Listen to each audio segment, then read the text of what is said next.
There are moments when Rassie Erasmus casually drops a line so explosive that it sends shockwaves through two rugby nations at once, and this week he did it again. The Springboks head coach openly admitted he is willing, even keen, to squeeze in an extra test against England ahead of the 2027 Rugby World Cup. Not a Nations Championship fixture, not a scheduled tour match, a standalone test against England, the team many believe could block South Africa's dream of an unprecedented three-peat, and Rassie didn't whisper it, he said it with full intent. The Boks and England are already set to open next year's inaugural Nations Championship, but that is their only confirmed clash before the 2027 World Cup, with both teams coming off massive 2025 seasons, England losing just 1 of 12 tests, and the Boks dropping only 2 of their 14. This suggestion is more than a friendly invitation. It is a challenge, a provocation, a message, a line in the sand. When asked about adding another battle before the year ends, Rassie responded, "We've got a pretty full year next year, we're playing them next up." But then he made it crystal clear, if we can squeeze in another test match before the end of the year tour as a friendly, as we do with other teams, we will be all up for it. All up for it. That is Rassie code for "We're ready, are you?"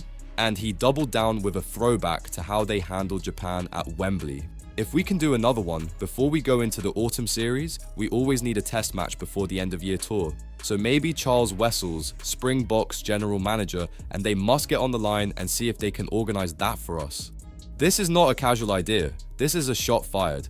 Because if this test happens, it becomes the purest measuring stick between two teams who are now widely expected to collide again in 2027, possibly in the final itself. And history, of course, leans heavily towards South Africa. The Boks have won 4 of their last 5 meetings with England. That run includes the 2019 World Cup final, the 2023 World Cup semi-final. They have bullied England on the biggest stages when it mattered most, and Rassie knows it.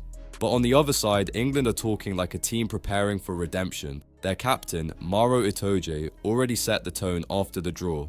"That's definitely our goal, that's our aim, that's our objective," he said regarding England's title ambitions, but he immediately added the warning, "We know we have to make sure we get our preparation right, and the next 2 years leading up to the World Cup is massive." Then came the classic Itoje philosophy line. Rome wasn't built in a day, so we need to build throughout time and make sure that we are tracking in the right direction.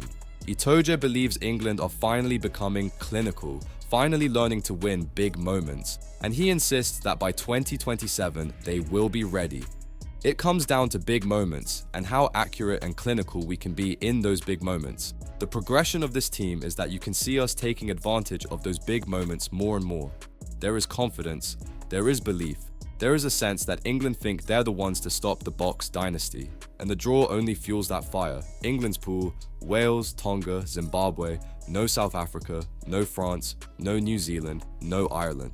In fact, England might not meet any heavyweight until the final, if they get that far. Which is exactly why Rassie offering them an early test is so provocative. It is as if he is telling them, if you think you're ready to stop us, prove it now.